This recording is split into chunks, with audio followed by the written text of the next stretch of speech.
Welcome everyone, welcome back to aligned academy. और आज हम लोग जो चैप्टर कवर करने वाले हैं वो हमारा चैप्टर होगा अरिथमेटिक प्रोग्रेशन, जिसमें मैंने पिछले सालों में आए गए द मोस्ट इंपॉर्टेंट क्वेश्चन का सेलेक्ट करा हुआ है और उसको मैं यहाँ पे करवाने वाला हूँ। और ये भी मैं अप्रोच बताऊंगा कि एग्जाम में आपको किस तरीके से करना चाहिए। ठीक है, तो आप बने रहोगे वीडियो के साथ। आज का जो मेरा पहला सवाल है वो हमारा ये है सर, देखते हैं। ठीक है, पहला सवाल यहाँ पे बोला जा रहा है, if 7 times the 7th term of an AP is equal to the 11 times the 11th term, then what will be its 18th term. देखो, एक अरिथमेटिक प्रोग्रेशन में यहाँ पे बोला जा रहा है आपसे कि सर जो सातवां टर्म है, 7वें टर्म का 7 गुना 11वें टर्म के 11 गुना के बराबर है। ठीक है, तो सबसे पहले तो हमारे पास एपी ही यहाँ पे अननोन है, लेकिन एक अरिथमेटिक प्रोग्रेशन के बारे में बताया जा रहा है कि उस एपी में 7वें टर्म का 7 गुना करने पर और 11वें टर्म का 11 गुना करने पर दोनों ही वैल्यूज क्या होते हैं, बराबर होते हैं। सो फर्स्ट ऑफ ऑल हम लोग एज्यूम कर लेंगे अरिथमेटिक प्रोग्रेशन, यानी आप एज्यूम करोगे सर फर्स्ट टर्म और कॉमन डिफरेंस। ठीक है, तो यहां पे हम लोग सबसे पहले लेट करने वाले हैं, late the first term and the common difference of the given AP. जिस एपी के बारे में बात हो रहा है उस एपी का जो पहला टर्म है और जो हमारा कॉमन डिफरेंस होगा वो मैंने एज्यूम कर लिया है सर, ए और डी होगा रिस्पेक्टिवली। ना इसके बाद बताओ, अकॉर्डिंग टू क्वेश्चन क्या बोला जा रहा है आपसे, क्वेश्चन के अकॉर्डिंग बोला जा रहा है कि सर उस अरिथमेटिक प्रोग्रेशन के 7वें टर्म का 7 गुना, 7वें टर्म को आप A7 से रिप्रेजेंट करोगे और इसका 7 गुना करते हैं तो ये वैल्यू क्या होता है, बराबर होता है सर उसी एपी के 11वें टर्म के 11 गुना के। यानी उस एपी का 11वां टर्म A11 हो जाएगा और उसका 11 गुना करते हैं तो बेसिकली ये 7वें टर्म के 7 गुना के बराबर होता है। तो ये दोनों वैल्यूज बराबर है। तो आपसे पूछा हुआ है कि what will be it's 18 term, यानी कि उस अरिथमेटिक प्रोग्रेशन का 18वां टर्म क्या होगा। चलिए देखते हैं सर किस तरीके से निकालेंगे। सबसे पहले आप मेरे को बताओ, यहाँ पे 7 तो ठीक है सर, अगर मैं बोलूं 7 टर्म को इवेल्युएट करो तो ये क्या हो जाएगा, a प्लस, अरे आपने पढ़ रखा होगा फॉर्मूला, सिंस nth टर्म क्या होता है, ये होता है sir a plus n minus one into d. किसी भी एपी का nth टर्म, जनरल टर्म जो होता है वो होता है सर nth टर्म, और उसको निकालने का जो फॉर्मूला होगा वो क्या होगा आपका a plus n minus one into d. ठीक है, तो यहां से आप मेरे को बताओ 7वें टर्म को अगर इवेल्युएट करना है तो ये क्या हो जाएगा, a प्लस 7 - 1 कितना हो जाएगा, 6 हो जाएगा। यानी a प्लस क्या हो जाएगा sir 6d is equal to हो जाएगा 11 टाइम्स द 11 टर्म। 11 टर्म को ब्रेक करके लिखेंगे सर a प्लस 11 - 1, 11 - 1 हो जाएगा 10 और ये गुना हो जाएगा d। ठीक है ना, इसके बाद कुछ नहीं करना है, क्रॉस मल्टीप्लाई सर, यहां से मल्टीप्लाई कर दो, 7 से क्या हो जाएगा 7a प्लस कितना हो जाएगा 42d इज इक्वल टू क्या हो जाएगा 11 से मल्टीप्लाई करो, 11 से जब आप मल्टीप्लाई करोगे ये हो जाएगा 11a और प्लस का कितना हो जाएगा 110d। ठीक है ना, आप एक काम करो, a वाले को एक साइड ले जाओ, 7a को जब उधर ले जाओगे तो 11a माइनस 7a कितना हो जाएगा सर, ये हो जाएगा 4a और ये बराबर हो जाएगा 42d है। ये इधर लेके आ जाओ, तो ये इधर लाएंगे तो क्या हो जाएगा 110, इधर आ जाओ तो 42d में से माइनस हो जाएगा 110d। ठीक है, जब हम माइनस करेंगे तो कितना हो जाएगा, यहाँ पे हो गया 58 और 58 और यहाँ पे 10 हो जाएगा यानी 68 हो जाएगा, है ना। तो माइनस का 68d इज इक्वल टू कितना हो जाएगा 4a और a 4 से ये कैंसिल कर देंगे, 4 से जब आप कैंसिल करोगे तो ये हो जाएगा सर 1 टाइम्स में और 7 टाइम्स में। तो आप बताओ मेरे को यहाँ से a minus 17d is equal to क्या आ गया सर, 0 आ गया। अगर आप देखो तो ये माइनस में उधर जाएगा तो प्लस हो जाएगा, तो a प्लस 17d का वैल्यू कितना आ जाएगा 0 और a प्लस 17d को आप लिख सकते हो sir a plus 18 minus 1 into d और 18 माइनस 1 लिख देंगे। तो बताओ मेरे को ये जनरल टर्म से कौन सा टर्म बन जाएगा, आप बोलोगे सर जनरल टर्म से बन जाएगा हमारा 18वां टर्म। और यही बेसिकली आपसे पूछा गया था कि सर इस अरिथमेटिक प्रोग्रेशन का 18वां टर्म का वैल्यू क्या होगा, जो कि आपको डायरेक्टली दिख रहा होगा, इस एपी का 18वां टर्म कितना निकल के आ रहा है, 0 निकल के आ रहा है। ठीक है, हमारा आज का क्वेश्चन यही था पहला, आपको समझ में आया होगा। चलेंगे अगले सवाल पे। अगला सवाल यहाँ पे sir, the sum of first 6 terms of an AP is 42। ठीक है, किसी अरिथमेटिक प्रोग्रेशन का सर पहला 6 टर्म का सम जो है वो 42 दे रखा है और साथ ही साथ उस एपी के 10वें टर्म का 30वें टर्म के साथ जो अनुपात है, जो रेशियो है वो गिवन है यहाँ पे, वो दिया हुआ है सर 1:3। तो आपसे पूछा हुआ है कि उस एपी का पहला टर्म क्या होगा, पहला टर्म ज्ञात करना आपको। देखो, पहला टर्म निकालने के लिए सबसे पहली बात तो जो जो गिवन है उसको लिख लेते हैं। पहली बात, यहां पे एक एपी के बारे में बात हो रहा है, वी आर नॉट नोइंग कि वो एपी कौन सा है, यानी आपको नहीं पता है तो क्या नहीं पता है सर, फर्स्ट टर्म और कॉमन डिफरेंस। तो इनिशियली हम लोग क्या करेंगे, सॉल्यूशन बिगिन करने से ही स्टार्ट करेंगे सर एपी को लेट करके। और एपी को लेट करने का मतलब क्या होगा कि एपी में अननोन होता क्या है सर, फर्स्ट टर्म और कॉमन डिफरेंस। तो यहां पे हम लोग डिफाइन कर देंगे दैट जो हमारा गिवन एपी है उसका पहला टर्म ए होगा और साथ ही साथ जो हमारा कॉमन डिफरेंस होगा वो डी होगा। तो A and D be the first term, A and D be the first term and common difference common difference of the given AP, है ना। अगर किसी क्वेश्चन में, सवाल में अगर एपी गिवन नहीं है तो एपी आप लेट करोगे, हर बारी आप लेट करोगे फर्स्ट टर्म और कॉमन डिफरेंस, ठीक है। क्योंकि आपको यहां पे कैलकुलेशन में फॉर्मूला यूज करोगे तो वहां नोटेशन का जरूरत पड़ेगा कि सर जो एपी आप लेट कर रहे हो या एपी गिवन है उसका फर्स्ट टर्म और कॉमन डिफरेंस क्या लेना चाह रहे हो आप, ठीक है। आप ले गए तो इसको आपको लिखना पड़ेगा ना। मेरे को बताओ यहाँ पे पहला बात क्या दिया हुआ है सर, इस अरिथमेटिक प्रोग्रेशन के पहले 6 टर्म का सम गिवन है कितना 42। अगर आप सिंबॉलिकली इसको लिखोगे मैथमेटिकली तो क्या लिखेंगे, पहले 6 टर्म के सम, सर एसएन डिनोट करता है sum of first n term, S6 क्या डिनोट करेगा, सम ऑफ फर्स्ट 6 टर्म, जिसका वैल्यू कितना दिया हुआ है सवाल में सर 42। तो आप मेरे को बताओ S6 का वैल्यू कितना हो जाएगा। अगर आप यहाँ पे फॉर्मूला पढ़े हो सर तो फॉर्मूला आपको पता होगा, एस एन यानी कि किसी एपी के पहले एन नंबर ऑफ टर्म का सम निकालने का जो फॉर्मूला होता है वो क्या होता है हमारा, S n is equal to हो जाएगा n/2 multiplication 2a plus n minus 1 multiplication d। ये फॉर्मूला होता है सर, आपको ध्यान रखना है, सम निकालने का फॉर्मूला ये होता है। एक और होता है सर, क्या होता है n/2, इसी को सिंप्लीफाई करके निकल के आएगा a प्लस l। जब लास्ट टर्म अगर एपी में पता हो तो आप वहां पे क्या करोगे, ये फॉर्मूला यूज कर सकते हो, ठीक है। फर्दर अभी आपको लास्ट टर्म नहीं पता है तो आप फॉर्मूला कौन सा यूज करोगे, ये फॉर्मूला यूज करेंगे। तो आप मेरे को बताओ एस एन का अगर ये फॉर्मूला है तो S6 का फॉर्मूला क्या होगा, यानी n बराबर यहाँ पे कितना मिल गया सर 6 मिल गया, n बराबर यहाँ 6 मिल गया तो फॉर्मूला ब्रेक कर देंगे। 6/2 मल्टीप्लीकेशन क्या होता है यहाँ पे ट्वाइस ऑफ ए, तो ये हो जाएगा ट्वाइस ऑफ ए प्लस कितना हो जाएगा n-1। अरे n का वैल्यू 6 है तो 6 - 1 कितना हो जाएगा 5 multiplication d is equal to कितना हो गया सर 42 हो गया, ठीक है। तो यहां से आप बताओ मेरे को 2 से कट गया 3 बार में और ये 3 से कट जाएगा कितने बार में सर 14 टाइम्स में, है ना। 14 या 42 होता है। तो यहां से आप बताओ मेरे को क्या बच गया sir 2a + 5d, 2a + 5d का वैल्यू आ गया यहां से 14। पहला इक्वेशन जो हमारा ए और डी में निकल के आया है वो ये निकल के आ गया, ठीक है। अब आपके पास दूसरा बात दिया हुआ है कि इस एपी का जो 10th टर्म है और 30th टर्म है उन दोनों का रेशियो गिवन है सर 1:3। ना इसके बाद दूसरा रिलेशन लेकर के चलेंगे और वहां से हमारे पास एक और रिलेशन निकल के आ जाएगा ए और डी के टर्म में, देन फर्दर इवैल्यूएट करके हम लोग आंसर तक पहुंच जाएंगे, ठीक है। तो सबसे पहले आप बताओगे सर कौन कौन से टर्म का रेशियो गिवन है, 10th टर्म, 10वां टर्म और 30वें टर्म का रेशियो गिवन है जो कि कितना दिया हुआ है 1:3 दिया हुआ है। क्या दिया हुआ है 1:3। ओके, तो यहां से आप एक बात बताओ, क्रॉस मल्टीप्लीकेशन कर लो। क्रॉस मल्टीप्लीकेशन करेंगे इसका मतलब क्या हो गया सर कि जो हमारा 10th टर्म है उसका 3 गुना करने पर ये बराबर हो जाएगा 30वें टर्म के। सर आप बताओ मेरे को यहां से अगर आप जनरल टर्म का फॉर्मूला लगाओगे तो ये क्या हो जाएगा सर a + 10 - 1 यानी 9d, है ना। अरे 10th टर्म निकालने का क्या फॉर्मूला अभी लिखवाया था मैंने, nth टर्म निकालने का फॉर्मूला a + n - 1 × d। तो यहां से बताओ 10वें टर्म का क्या हो जाएगा फॉर्मूला a + 10 - 1 यानी कि 9 × d, ठीक है। और ये बराबर हो जाएगा a30 मतलब क्या हो जाएगा सर a + n - 1, n - 1 यानी कितना 29 और गुना में कितना हो जाएगा d हो जाएगा, ठीक है ना। आप मल्टीप्लाई कर लो, ये हो जाएगा sir thrice of a plus 9 कितना हो गया 27d इज इक्वल टू हो जाएगा सर हमारे पास a + 29d, ठीक है। a प्लस क्या हो जाएगा 29d, a का वैल्यू आप उठा के इधर ला दो और 27d को उधर लेके चले जाओ। तो आप बताओ मेरे को 3a minus a is equal to कितना हो जाएगा सर, यहाँ 3a माइनस हो जाएगा 2a और इज इक्वल टू हो जाएगा 29 में से 27 माइनस कर देंगे तो जो कि कितना बचेगा, जो कि आपके पास बच जाएगा सर 2d, ठीक है। तो यहां से आप बोलोगे सर 2 से 2 कट गया और हमारे पास जो इंपॉर्टेंट रिजल्ट निकल के आ गया वो क्या निकल के आ गया a बराबर d निकल के आ गया। अब कुछ नहीं करना है, जब a का बराबर वैल्यू जो है वो d के बराबर हो गया, आपको a का वैल्यू पूछा हुआ है तो आप सीधा a पे अटैक करो। सर पहले वाले रिलेशन में d के प्लेस पे क्या रख देंगे a, क्योंकि d और a क्या है आपस में बराबर है, ठीक है। तो आप यहाँ पे क्या करोगे 5 मल्टीप्लीकेशन d की जगह a लिख देंगे तो ये हो जाएगा 14, 2a + 5a कितना हो गया 7a इज इक्वल टू कितना हो जाएगा 14। तो a बराबर कितना हो जाएगा सर 2, a बराबर कितना हो जाएगा 2 हो जाएगा। और यही सवाल में पूछा गया था कि उस एपी का पहला टर्म क्या होगा, पहला टर्म क्या होगा सर a बराबर 2, ठीक है। समझ में आ गया कैसे करना है, कुछ नहीं करना है, सवालों को पढ़ना है, आराम से मैथमेटिकल इक्वेशन में फॉर्मुलेट करना है और उसके बाद कुछ नहीं करना है, आपको a और d में रिलेशन निकालते चलना है, ठीक है। वहां से निकल के आ जाएगा। चलेंगे सर अगले सवाल पे।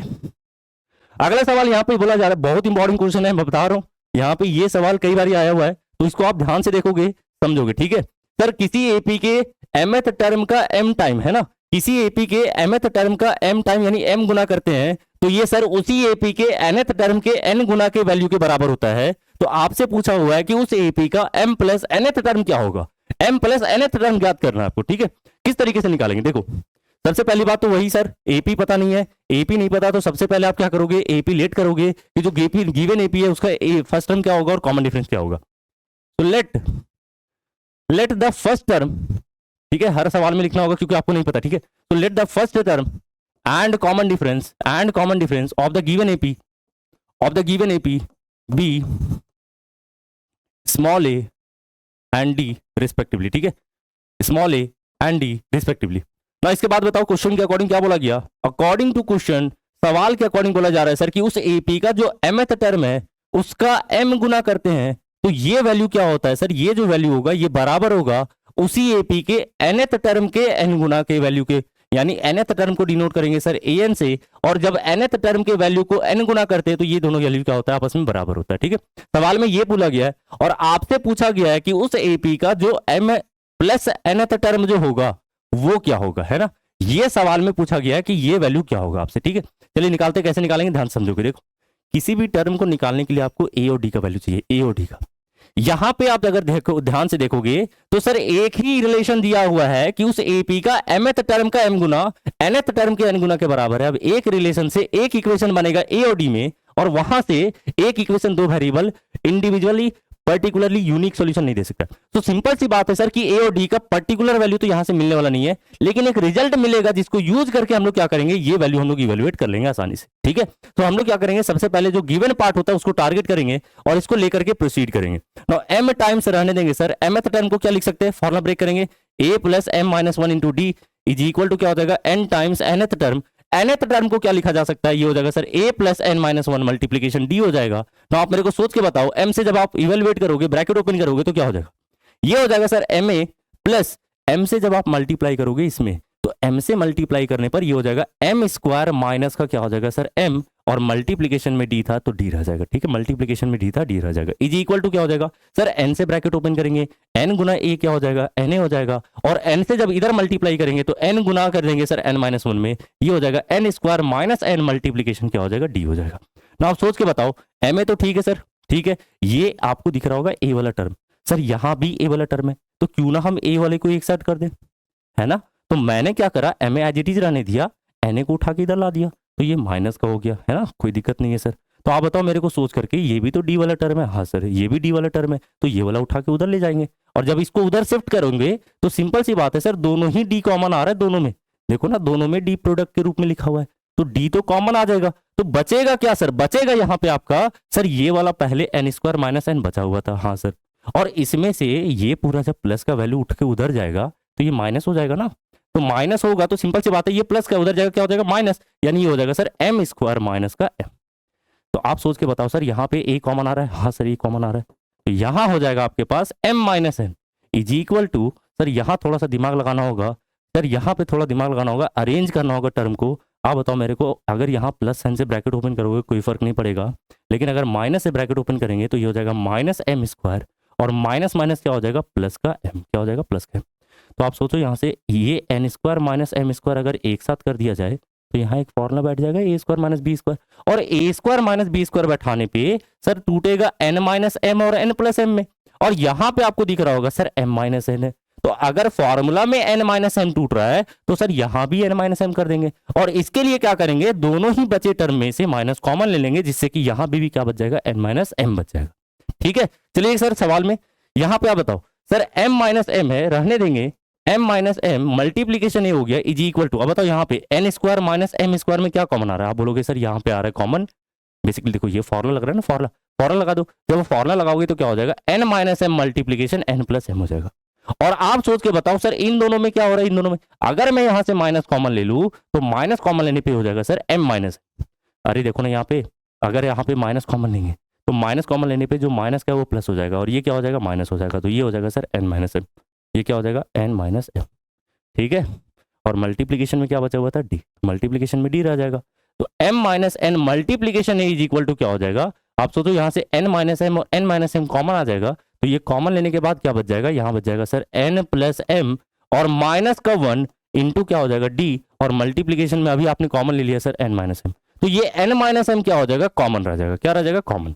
तो आप सोच के बताओ सर यहाँ पे क्या है m माइनस n, यहाँ पे क्या है सर n माइनस m, दोनों ही मल्टीप्लीकेशन में भले सेम नहीं है लेकिन आप देखो तो ध्यान से तो सेम ही है सर, माइनस प्लस का फर्क है, यानी ये माइनस 1 बार में कट जाएगा पूरा पूरी, अरे m माइनस n है, यहाँ पे n माइनस m है, तो n माइनस m से काटेंगे तो ये कितने बार में कट जाएगा, माइनस 1 बार में कट जाएगा। ठीक है सर, माइनस का तो ही डिफरेंस था, हाँ सर, तो ये क्या बच गया यहाँ माइनस a बच गया, क्या बच गया माइनस a, माइनस a उठा करके दूसरे साइड फेंक दो तो सर यहाँ से आप पाओगे कि a प्लस इसको अरेंज करके लिख सकते हो सर, हाँ सर कैसे sir, m plus n minus का 1 और मल्टीप्लीकेशन में क्या बच गया सर d बच गया। हाँ अगर ध्यान से देखो ध्यान से, तो ये क्या दिख रहा है आपको, ये क्या दिख रहा है, आप बोलोगे सर ये मेरा टर्म है, इस एपी का कौन सा टर्म है? सर जो फॉर्मूला होता है, formula a plus n minus one into d, a plus n minus one, n के जगह पर लिखा हुआ है m प्लस एन, यानी इस एपी का ये m प्लस nth टर्म है। कौन सा टर्म है?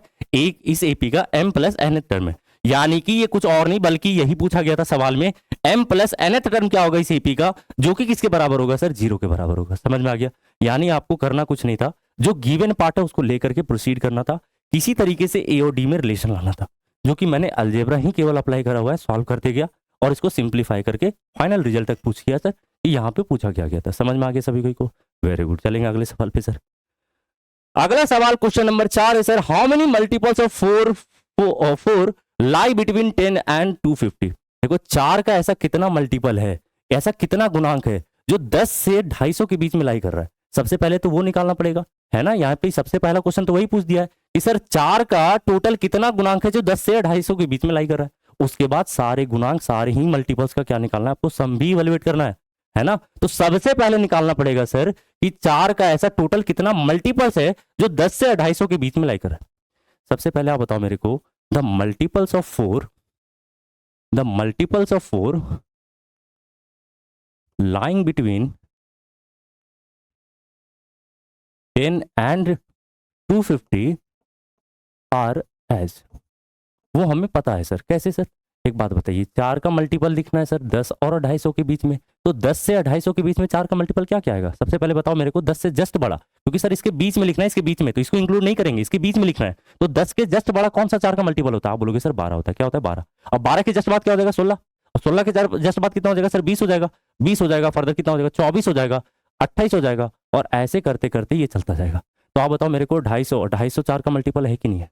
250 4 का मल्टीपल नहीं है, क्योंकि सर 4 से कट ही नहीं रहा है, 4 से कट ही नहीं रहा है, 4 का मल्टीपल कहां से हो जाएगा?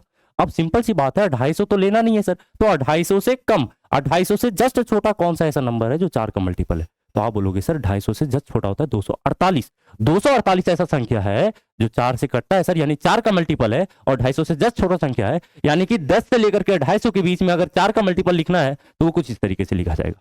ये समझ में आया? अब सबसे पहले क्वेश्चन ही पूछ दिया कि सर 4 का ऐसा कितना मल्टीपल है जो इन दोनों नंबर के बीच में लाई कर रहा है, तो मैंने वो सारा मल्टीपल लिख दिया। लेकिन अब ऐसे गिनती करने तो बैठेंगे नहीं सर, 12 1 हो गया है ना, 16 2 हो गया, 20 3 हो गया, ऐसे करके गिनती तो करेंगे नहीं, तो करना नहीं है, फॉर्मूला लगेगा। अरे ध्यान से देखो ना, ये जो सीरीज बन रहा है, ये जो आपका सीक्वेंस बन रहा है, ये सीक्वेंस क्या बना रहा है सर? एपी बना रहा है, एपी। ये सीक्वेंस क्लियरली क्या फॉर्म कर रहा है? एपी फॉर्म कर रहा है।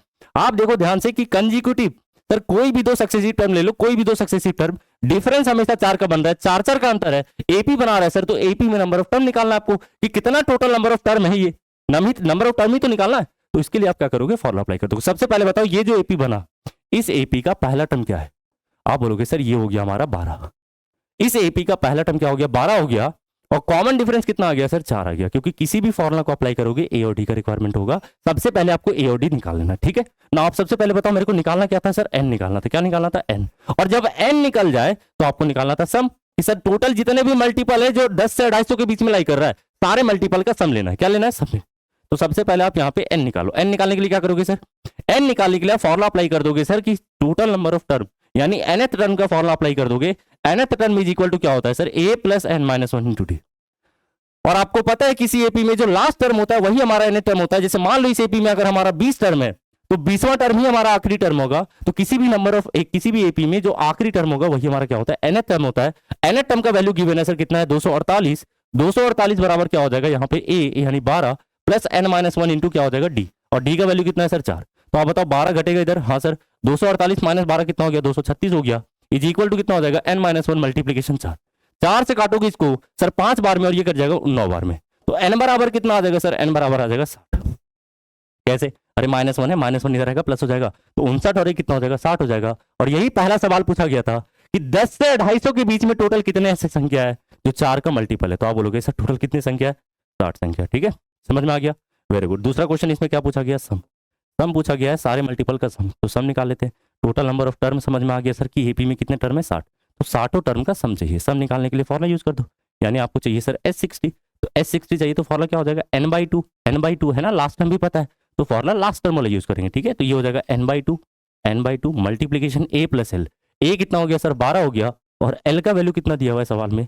l यानी लास्ट टर्म कितना है? 248। 2 से कटेगा 30 बार में, हाँ सर, 30 गुना में कितना आ जाएगा 12 और 248 यानी 260। तो आप बोलोगे सर देखो 0 से 0 0 0 हो गया, 26 दिया कितना हो जाएगा सर, 26 दिया हो जाएगा यहाँ पे 78, 26 दिया कितना हो जाएगा 78 यानी 78 आ जाएगा। ये हमारा क्या हो गया, सवाल का जवाब हो गया। समझ में आ गया सभी को? ठीक है, समझ में आ गया होगा, वेरी गुड, इंपॉर्टेंट है, ध्यान रखोगे। अगले सवाल पे चलेंगे सर, क्वेश्चन नंबर 5 है। क्वेश्चन नंबर 5 बोला जा रहा है कि divide 56 into 4 parts in an AP such that the ratio of product of their extreme to their product of means is 5:6। बड़ा ही महत्वपूर्ण सवाल है, ध्यान से देखोगे सर इस सवाल को। ठीक है, कहता है सवाल में कि 56 एक संख्या है, 56 संख्या को 4 हिस्सा लगाना है और इस तरीके से वो 4 हिस्सा लगाना है कि सारा हिस्सा मिलकर के क्या बना दे भाई, एपी बना दे। अब एपी तो बनेगा और साथ ही साथ इस तरीके से वहां पे वो 4 नंबर ऑफ हिस्सा करना है, आपको नंबर ऑफ टर्म में डिवाइड करना है, 4 हिस्सों में बांटना है, जिससे कि आखिरी 2 टर्म या एक्सट्रीम पोजीशन वाले जो टर्म है उसका प्रोडक्ट का अगर रेशियो लिया जाए मीन जो आपका टर्म आएगा मीन वाले के टर्म के प्रोडक्ट के साथ, तो वो हमारा 5:6 होना चाहिए। देखो सवाल बनाने के लिए आपको यहाँ पे 56 का 4 हिस्सा करना है। अब 4 हिस्सा इस तरीके से करना है कि एपी बनना चाहिए, तो एपी में 4 टर्म मानने का तरीका आपको पता है सर किस तरीके से माना जाता है, वही मैं करने वाला हूं। एपी में 4 टर्म को लेट कर लेंगे, तो सर 4 टर्म को एपी में लेट करने का तरीका क्या होगा, लेट द फोर पार्ट्स है ना, दैट 56 इज डिवाइडेड, 56 को जो 4 हिस्सा में डिवाइड किया गया, विचार इन एपी, जो कि हमारा क्या फॉर्म करेगा, एपी फॉर्म करेगा। वो 4 टर्म किस तरीके से आप लेट करोगे, जो कि हम लोग लेट करेंगे sir a - 3d, a - d, a + d, और अगला क्या हो जाएगा सर a + 3d।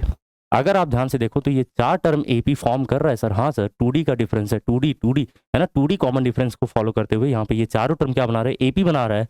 और इस अकॉर्डिंग ही क्यों लेट करा, क्योंकि सर सिंपल सी बात है कि 4 हिस्सा अगर किया जाएगा किसी संख्या का, तो सारों हिस्सों का जो जोड़ होगा, जो सम होगा, वो अल्टीमेटली किसके इक्वल होगा, वो टोटल नंबर के इक्वल होगा, 56 के इक्वल होगा। तो जब आप सम करोगे ना, तो ये डी वाला सारा कट जाएगा, और डी वाला कटने से क्या होगा, वहां पे एक इक्वेशन, एक वेरिएबल बनेगा, सॉल्यूशन आसान हो जाएगा, आसानी से एक का वैल्यू निकल के आ जाएगा। वही इसलिए हम लोग यहाँ पे, हम लोग कभी भी लेट करना होता है तो इसी अकॉर्डिंग लेट करेंगे। ठीक है ना, आप मेरे को बताओ यहाँ पे अगर 56 का ही ये 4 हिस्सा किया गया है, तो चारों हिस्सों का सम किसके बराबर होगा, 56 के बराबर होगा। यानी कि सर सवाल में सीधा सीधी बोल सकते हो यहाँ से कि चारों हिस्सों का अगर सम कर दिया जाए, यानी a - 3d plus a - d plus a + d, और प्लस का क्या हो जाएगा a + 3d, ये चारों हिस्सों का सम करे तो किसके इक्वल होना चाहिए, 56 के इक्वल। तो आप मेरे को बताओ सर 3d से 3d कटा, हाँ सर, d से क्या कट गया, d कट गया, a + a + a + a कितना हो गया, 4a हो गया, 4a इज इक्वल टू कितना हो जाएगा 56। तो a का वैल्यू कितना आ जाएगा, 4 से कट गया सर कितने बार में, यहाँ पे ये कट जाएगा सर 14 बार में, है ना, तो ये कट जाएगा 14 बार में, तो ये a का वैल्यू कितना आ गया, 14 आ गया। क्या आ गया सर, 14 आ गया,